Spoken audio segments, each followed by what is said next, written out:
नमस्कार। आप सब लोग सोच रहे होंगे कि ईडी की कहानी कहाँ तक पहुँची।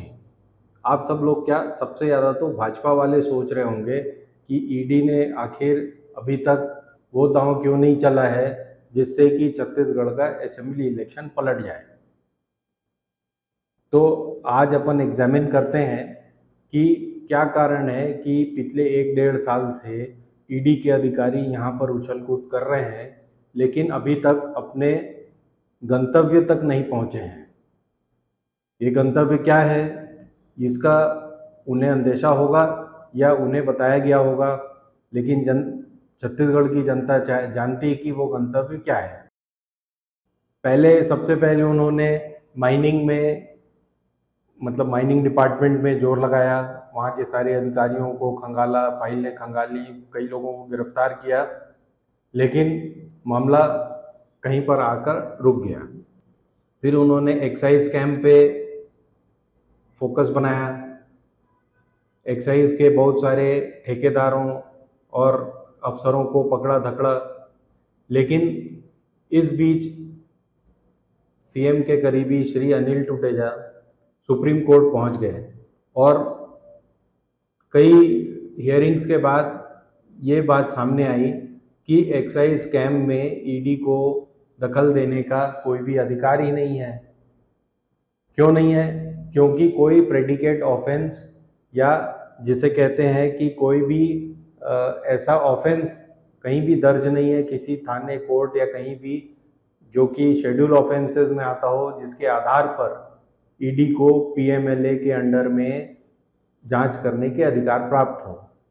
तो ऐसा कोई ऑफेंस ही नहीं है। और इन्होंने 8-10 महीने हो गए जब से उन्होंने एक्साइज कैंप पे खूब धक्का मुक्की मचाई, लेकिन सुप्रीम कोर्ट ने कह दिया कि आपको जांच के अधिकार नहीं है। इसके बाद ईडी ने सुप्रीम कोर्ट को बताया कि उनको आईटी से इंफॉर्मेशन मिली थी, और मतलब आईटी मतलब इनकम टैक्स डिपार्टमेंट से इंफॉर्मेशन मिली थी, और कुछ व्हाट्सएप में इन लोगों के नाम आए हैं, ऐसा स्कैम हुआ, ये सब। इसके बाद उन्होंने एक होशियारी और की। इसी के बेसिस पे एक नोएडा में एक रिपोर्ट दर्ज करा दी थाने में कि यहाँ पे फर्जी प्रिंटिंग हुई थी लेबल्स की, जो कि शराब की बोतलों पर चिपकाए जाते हैं। इससे सुप्रीम कोर्ट कुछ नाराज सा हो गया कि हमारे कहने के बाद आप ये सब उछल कूद कर रहे हो, दिस इज पोस्ट फैक्टो। तो अब ईडी की हवा निकल गई इन सब मामलों से। उसके बाद उन्होंने अबड़ तबड़ में महादेव ऐप पे फोकस बनाया। महादेव ऐप के बारे में पिछले कई सालों से छप रहा है, कई सालों से, यानी कम से कम 3-4 साल तो हो गए हैं जब से सबको पता है कि महादेव ऐप न सिर्फ छत्तीसगढ़ बल्कि मध्य प्रदेश, महाराष्ट्र और ऐसे कई राज्यों में एक्टिव है, और इसके सरगना शायद भिलाई, दुर्ग, पाटन, यहाँ सब फैले हुए हैं। अब तक ईडी चुप बैठी थी, रिपोर्ट तो बहुत सारी दर्ज है, लेकिन उन्होंने भिलाई, दुर्ग में जो थानों में रिपोर्ट दर्ज है महादेव ऐप के खिलाफ, और यहाँ सिविल लाइंस थाने रायपुर में जो दर्ज है, उसको बेसिस बनाया और पकड़ दकड़ फिर शुरू कर दी है। उस पर भी जांच कर रहे हैं। अब ये इलेक्शन से कितना संबंधित है, किसको ये टारगेट करना चाहते हैं, ये सिर्फ इन बातों से पता चलेगा आपको जो मैं अब कहने जा रहा हूँ। पहली बात, जब यहाँ पे एआईसीसी की बैठक होने वाली थी, तब इन्होंने एक्साइज कैंप को लेकर बहुत सारे कांग्रेस के पदाधिकारियों को पकड़ लिया था, या उनके यहाँ पर रेड करी थी, और उन्हें लगातार उस पीरियड में यानी फरवरी में परेशान किया था। अब वो पहुंच गए विनोद वर्मा के घर। विनोद वर्मा सब जानते हैं कि माननीय भूपेश बघेल जी के रिश्तेदार हैं और उनके राजनीतिक सलाहकार भी हैं। उनके यहाँ पहुंच गए विनोद वर्मा। अब वो खुद ही बता सकते हैं कि उनके पास हर गहने की एक रसीद अवेलेबल थी। मैंने आज तक जितने भी गहने खरीदे हों, मुश्किल हो सकता है कई सालों में, उनका कहना है कि 2005 से वो गहने खरीद रहे हैं, तब से उनके सारी रसीदें थी, उन गहनों की भी थी जो उन्होंने दूसरों को भेंट में दिए हैं। तो उनकी तैयारी पूरी थी, ऐसा मुझे लगता है, लेकिन वहाँ कुछ नहीं मिला। अब जो भी गहने मैंने जब्त करके वो ले गए हैं, ठीक है, लेकिन ईडी को अभी तक महादेव ऐप में भी कोई सफलता मिलती नहीं दिख रही है।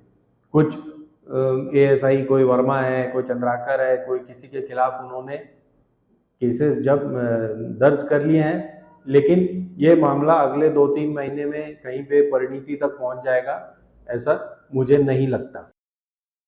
अब आप ये सोचिए कि क्या कारण है ईडी जैसा पावरफुल ऑर्गेनाइजेशन जो और राज्यों में जिस पर लगातार आक्षेप लगते रहे हैं, एलिगेशंस लगते रहे हैं कि उन्होंने सरकारें पलट दी, जैसा कि महाराष्ट्र में, और ऐसी कोशिशें उन्होंने बिहार में, झारखंड में, बंगाल में, बहुत जगह उन्होंने की हैं। इस तरह की कोशिश उन्होंने सबसे पहले शायद कर्नाटक में की थी।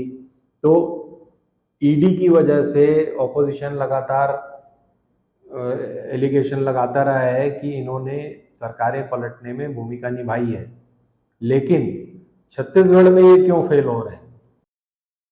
इसके 3 मुख्य कारण मुझे समझ में आते हैं। पहला, यहाँ की जो लोकल बीजेपी है वो बहुत ही फुस है, इतनी फुस है कि वो ईडी उनको मटेरियल भी ला के दे दे तो वो कुछ नहीं करेंगे।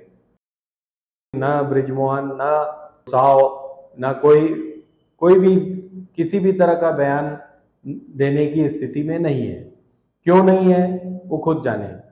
लेकिन लोकल बीजेपी ने कभी भी इस बात का फायदा नहीं उठाया कि राजनीतिक तौर पे दबाव बनाया जाए कांग्रेस पर या भूपेश बघेल एंड पार्टी पर। तो पहला कारण तो ये सीधा है। दूसरा कारण है कि जिस तरह से भूपेश बघेल और उनकी जो टीम है वो घबराती नहीं है और डटकर मुकाबला करती, चाहे प्रेस कॉन्फ्रेंसेस ले, कोर्ट में जाए, या ईडी के अफसरों के खिलाफ भी कोर्ट में गए हैं और ईडी के अफसरों को धमकी भी दी है कि हम भी ऐसा कर देंगे, वैसा कर देंगे। तो वो डटकर मुकाबला करते हैं, वो किसी की तरह डर के नहीं भाग रहे जैसे महाराष्ट्र के पॉलिटिशियन भाग जाते हैं। तीसरा जो कारण मुझे समझ में आता है वो यह है कि ईडी शायद अपना होमवर्क पूरी तरह से नहीं कर पाती है। अब ये हाल के केस को ले लीजिए, ये जो महादेव ऐप का केस है, इसमें विनोद वर्मा प्रेस कॉन्फ्रेंस लेकर बोल रहे हैं ये पूरा केस एक फर्जी पत्रिका की रिपोर्ट्स पर आधारित है।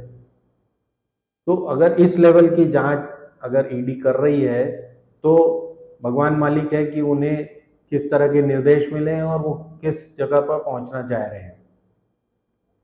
हालांकि ईडी के संबंध में ये तय है कि जो भी उन्होंने चार्जशीट पेश की है, जो भी उन्होंने सबूत पेश किए अभी तक कोर्ट्स में, जो यहाँ के स्पेशल कोर्ट में, उसमें उन्होंने काफ़ी मेहनत की है। लंबे 1200-1400 पेजेस के चार्जशीट पेश किए हैं, लेकिन हर चार्जशीट में उनका कहना सिर्फ ये है कि ये सारा मामला पॉलिटिकल एग्जीक्यूटिव तक जा रहा है। अब उनकी कमी ये है कि वो पॉलिटिकल एग्जीक्यूटिव कौन है इसको आज तक नहीं बता पाए हैं। उनका इशारा सब समझ रहे हैं, लेकिन इशारों से कोर्ट में काम नहीं होता है, न किसी जांच में काम होता है। तो उस जगह पर जहां पे उन्होंने पहुंचना चाहिए था या पहुंचना चाहते हैं, वहां तक वो आज तक नहीं पहुंच पाए हैं। और ये अब अगस्त खत्म हो रहा है, अक्टूबर, नवंबर, सितंबर का महीना रह गया है जब वो कुछ कर सकते हैं जिससे कि भाजपाइयों को कुछ उम्मीद बंधे, लेकिन ऐसा लग नहीं रहा है। आप भी विचार करें, देखें ईडी क्या कर रही है अगले कुछ दिनों में। धन्यवाद। हिंदुस्तान जिंदाबाद।